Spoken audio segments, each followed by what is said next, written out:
Lectura del libro de Isaías. Mi Señor me ha dado una lengua de discípulo, para saber decir al abatido una palabra de aliento.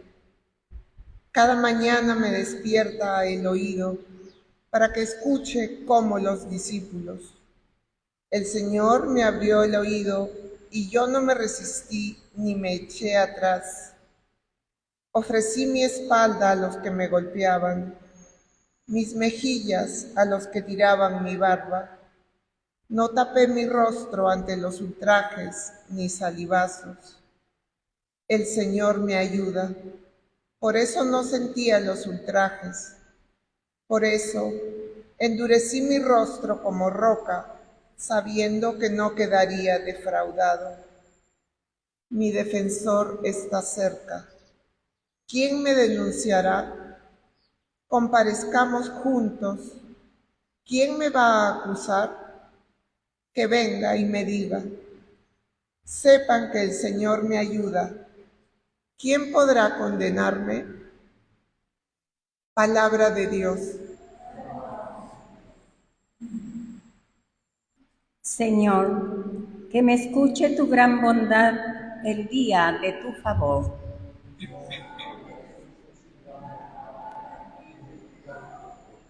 Por ti he aguantado afrentas, la vergüenza cubrió mi rostro. Soy un extraño para mis hermanos, un extranjero para los hijos de mi madre. Señor, que me escuche tu gran bondad el día de tu favor. Porque me devora en el celo de tu templo y las afrentas con que te afrentan caen sobre mí. Señor, que me escuche tu gran bondad el día de tu favor.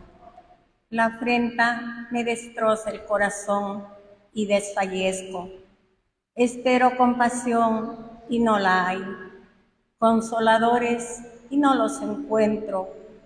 En mi comida me echaron hiel, para mi sed me dieron vinagre. Señor, que me escuche tu gran bondad el día de tu favor. Alabaré el nombre de Dios con cantos, proclamaré su grandeza con acción de gracias. Mírenlo, los humildes, y alégrense. Busquen al Señor y revivirá su corazón. Que el Señor escucha a sus pobres, no desprecia a sus cautivos. Señor, que me escuche tu gran bondad el día de tu favor.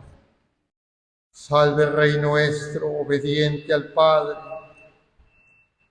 Fuiste llevado a la crucifixión como manso cordero a la matanza. El Señor esté con ustedes.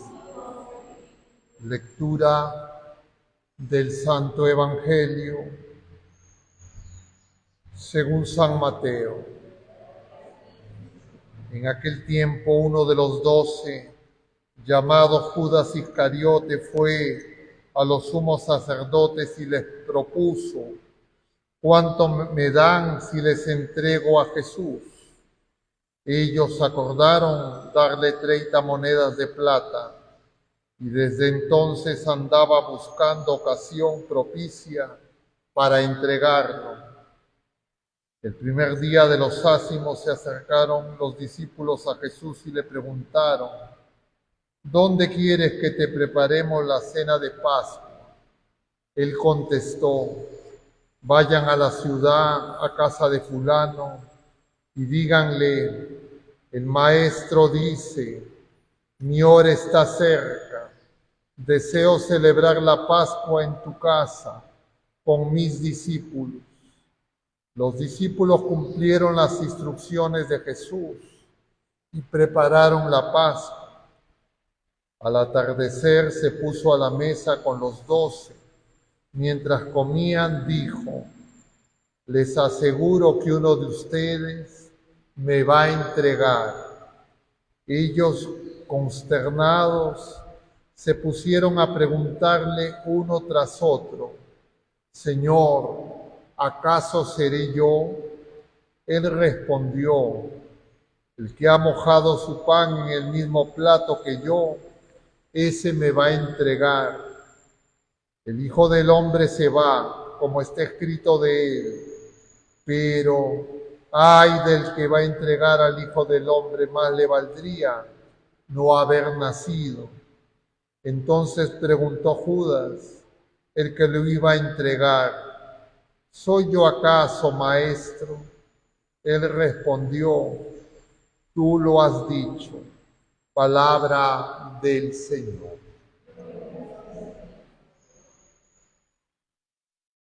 Tomen asiento un momento, queridos hermanos.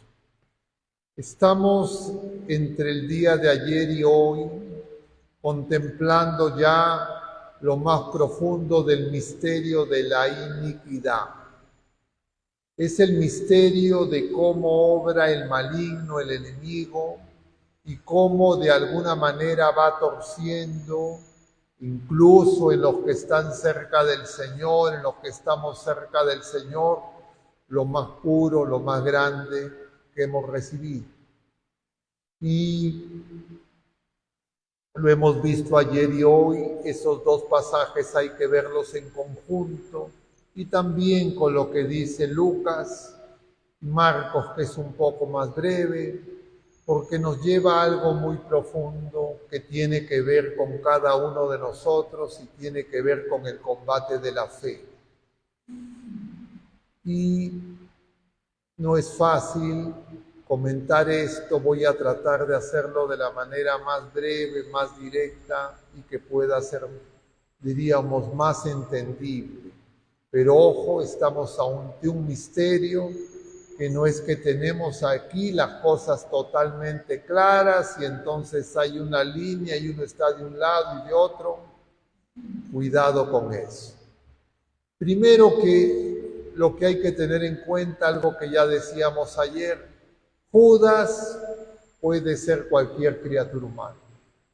Ninguno de nosotros deberíamos de ser tan temerarios de decir, yo no. Cuidado con eso, sería la peor actitud. Justamente ya el inicio de saber que estamos engañados. Nosotros sabemos, y si queremos ponerle otro tema a este misterio de la iniquidad, porque dentro de los personajes que se nos presentan en la pasión del Señor, claro, son fundamentales los discípulos.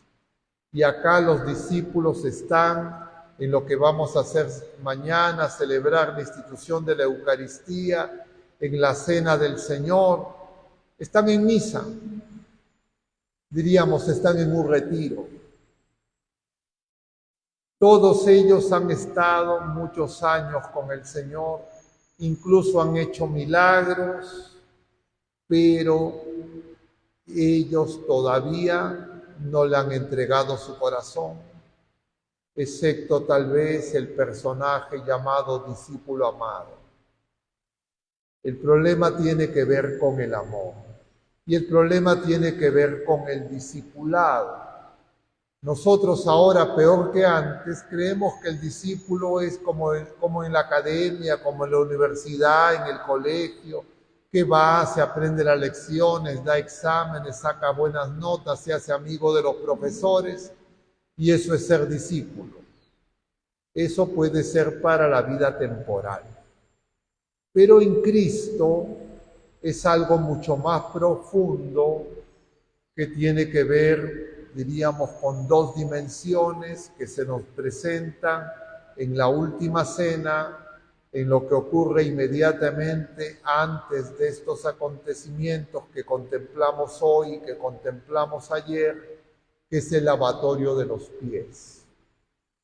Si ustedes, y mañana lo vamos a leer, ahora hacen una lectura con calma, traten de identificar lo profundo de cada palabra que el Señor está diciendo. En respuesta a Pedro, en primer lugar, que es el que siempre toma la iniciativa, y le dice al Señor, a mí no me vas a lavar los pies. Y el Señor dice, si no te lavo, no tienes parte. Pedro dice, entonces báñame todo. Jesús le dice solo los pies. Y luego agrega que ellos, y él siendo un maestro, y lo es, lo llaman rabí, él lo es, ellos tienen que hacer lo mismo. Eso se refiere a una dimensión del discipulado, es decir, seguir el ejemplo, diríamos, seguir al maestro. Pero seguir el ejemplo, imitar a Jesús, no es suficiente. Y eso queda comprobado cuando 11 de 12 dejan solo, abandonan, traicionan al Señor, lo niegan. Se necesita algo más.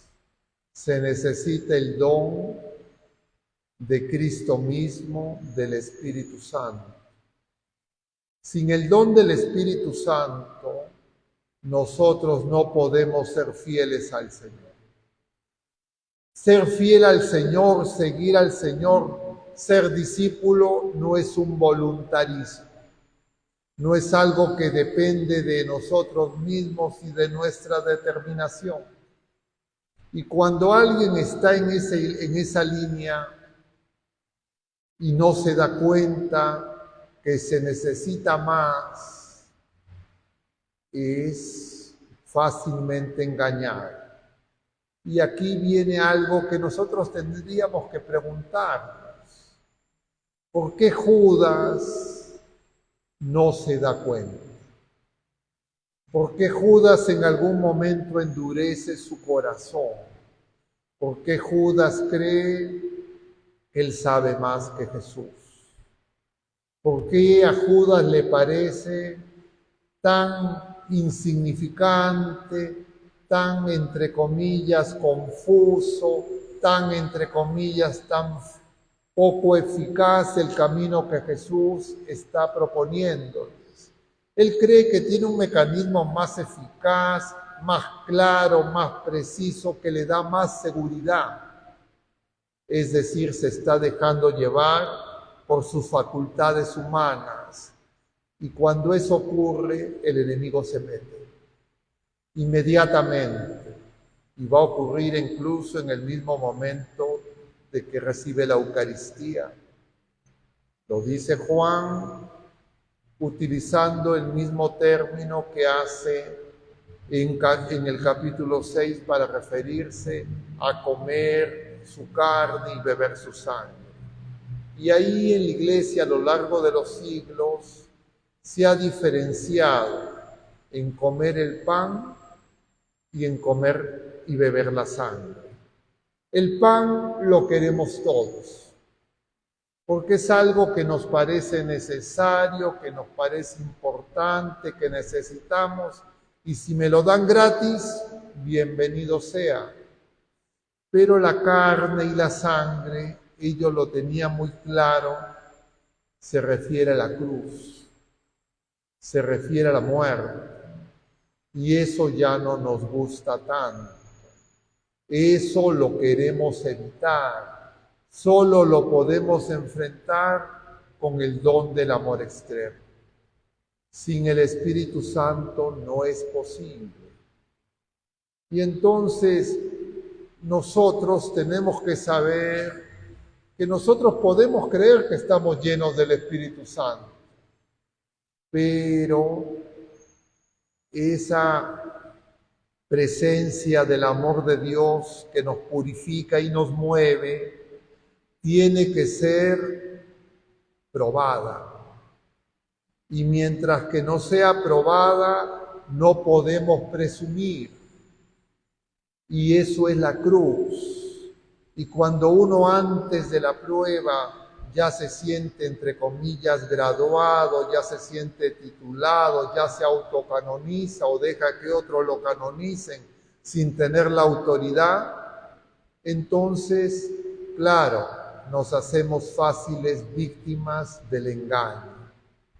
Y eso ahora tiene distintos nombres, pero no es nuevo y tiene que ver con el discernimiento, con saber qué viene de Dios, del Espíritu Santo y qué viene del maligno, porque el maligno está rondando y nos puede hacer creer que lo que nosotros hacemos es muy heroico, es muy abnegado, muy sacrificado, muy fiel, pero no es lo que el Espíritu de Dios nos dice.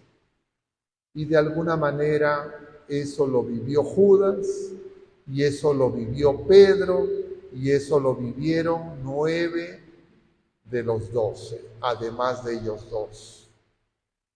Y nosotros somos la iglesia, apoyada en esos apóstoles. Entonces sería pues absurdo que nosotros creamos que en nosotros eso no, que ya estamos exonerados. ¿Quién nos ha exonerado?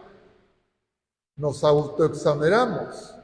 Y entonces ahora esas divisiones que hay, que se centran en la doctrina, que puede ser letra muerta, ojo con eso.